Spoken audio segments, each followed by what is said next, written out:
નમસ્કાર મિત્રો, તો સ્વાગત છે એક નવા વિડીયોમાં. સો ફ્રેન્ડ્સ, આજના વિડીયોમાં આપણે છોટાઉદેપુર જિલ્લામાં ફરવા માટેની ટોપ 10 જગ્યાઓ વિશે જાણીશું. તો ચાલો વિડીયોને શરૂ કરીએ.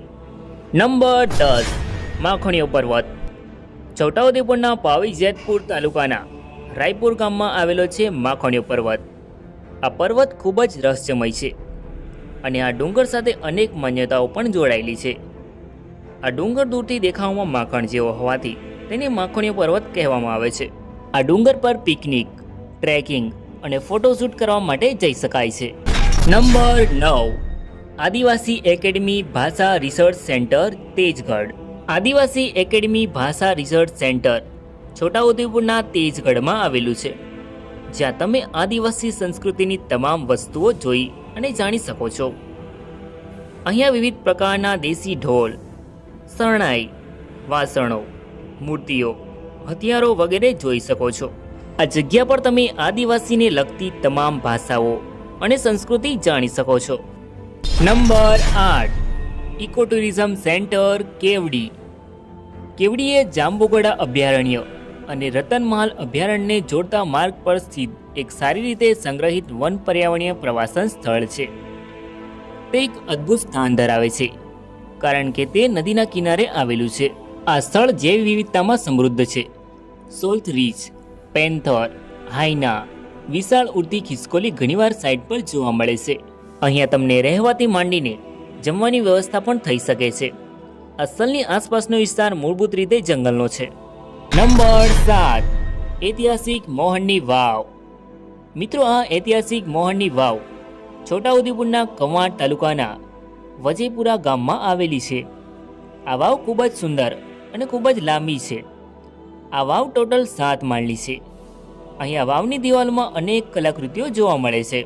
અહીંયા તમે આ ઐતિહાસિક જગ્યા જોવા અને ફોટોશૂટ માટે જઈ શકો છો.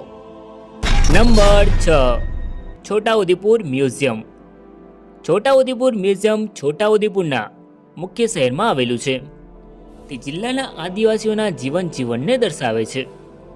તેમનું પારંપરિક જીવન, દિનચર્યા, કલાના સ્વરૂપો, ચિત્રો વગેરે ખૂબ જ વિગતવાર બતાવવામાં આવ્યા છે. આ મ્યુઝિયમ સોમવારથી શનિવાર સુધી ખુલ્લું રહે છે અને સમય સવારે 9 થી સાંજના 6 વાગ્યા સુધીનો છે. નંબર 5, BAPS સ્વામિનારાયણ મંદિર છોટાઉદેપુર. BAPS સ્વામિનારાયણ મંદિર છોટાઉદેપુર જિલ્લાના મુખ્ય શહેરથી લગભગ 35 કિલોમીટર દૂર આવેલું છે. એક વિશાળ યાત્રાધામ સંકુલમાં આવેલું સ્વામિનારાયણ મંદિર જિલ્લાના ઘણા હિન્દુઓ માટે એક પવિત્ર સ્થળ છે. મંદિરનું મુખ્ય આકર્ષણ મંદિરની દિવાલો પરની ઉત્તમ પથ્થરની કોતરણી છે. સ્વામિનારાયણે આપેલા બલિદાનોનું અહીંયા વિગતવાર વર્ણન કરવામાં આવ્યું છે. ભક્તો છોટાઉદેપુરથી સરકારી અને ખાનગી બસો દ્વારા આ મંદિર સુધી પહોંચી શકે છે, જે પ્રદેશમાં નિયમિતપણે દોડે છે. નંબર 4, હાપેશ્વર મંદિર છોટાઉદેપુર. હાપેશ્વર મંદિર છોટાઉદેપુરના મુખ્ય શહેરથી લગભગ 40 કિલોમીટર દૂર કવાંટ તાલુકામાં આવેલું છે.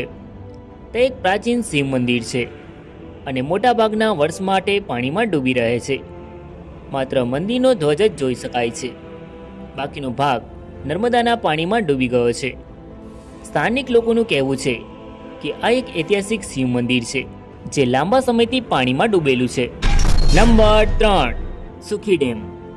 છોટાઉદેપુર જિલ્લામાં સુખી નદી પર સુખી ડેમ બનાવવામાં આવ્યો છે. સિંચાઈ હેતુ માટે સુખી નદીના પાણીનું સંચાલન કરવા માટે સાગદરા ગામમાં આ બંધ બાંધવામાં આવ્યો છે. સુખી નદી નર્મદા નદીની નાની ઉપનદી છે. આ જગ્યા ફરવા માટે ખૂબ જ સુંદર છે. અહીંયા તમને કુદરતી સૌંદર્યનો નજારો ભરપૂર જોવા મળે છે. અહીંયા તમે પિકનિક અને ફોટોશૂટ માટે જઈ શકો છો. નંબર 2, કાલિનિકેતન છોટાઉદેપુર. છોટાઉદેપુરના શાસકો કલા અને સ્થાપત્યના ખૂબ જ શોખીન હતા, તેથી તેઓએ કાલિનિકેતન સહિત સુંદર મહેલો બાંધ્યા, જે ઔપચારિક રીતે નહાર વિલા તરીકે ઓળખાય છે. પરંતુ પાછળથી કુટુંબની દેવી મહાકાળીના માનમાં તેને કાલિનિકેતનમાં બદલવામાં આવ્યું, જેનો અર્થ થાય છે દેવી કાલીનો વાસ. કાલિનિકેતનનું નિર્માણ વર્તમાન માલિક મહારાજા સજ્જનસિંહના દાદા મહારાજા ફતેહસિંહજી દ્વારા 19મી સદીના અંતમાં તેમના ઉનાળાના નિવાસસ્થાન તરીકે કરવામાં આવ્યું હતું. આ જગ્યાને વર્તમાનમાં રેસ્ટોરન્ટ તરીકે ઉપયોગ કરવામાં આવે છે, જ્યાં તમે ફરવા માટે જઈ શકો છો. નંબર 8, કુસુમ વિલાસ પેલેસ. કુસુમ વિલાસ પેલેસ જે 40 એકરમાં ફેલાયેલો છે, જે 1920ના દાયકામાં બનાવવામાં આવ્યો હતો. તેણે તે યુગની ભવ્ય સ્થાપત્યને જાળવી રાખી છે. કુસુમ વિલાસ પેલેસ એ ગુજરાતમાં એક મનોહર અને ઐતિહાસિક રીતે નોંધપાત્ર પ્રવાસન સ્થળ છે. આ મહેલ અત્યારે હેરિટેજ હોટેલમાં ફેરવાઈ ગયો છે. આ મહેલમાં ફર્નિચર ભારતીય અને યુરોપિયન શૈલીમાં જોવા મળે છે. અહીંયા તમે ફરવા માટે આવી શકો છો. સો ફ્રેન્ડ્સ, છોટાઉદેપુર જિલ્લાની ટોપ 10 જગ્યાઓમાંથી તમે કઈ જગ્યા જોઈ છે તે કમેન્ટમાં જરૂર લખો. અને વિડીયો ગમ્યો હોય તો વિડીયોને લાઇક કરીને ચેનલમાં નવા હોય તો આવા જ અવનવા વિડીયો જોવા માટે ચેનલને સબસ્ક્રાઈબ જરૂર કરો. Thank you.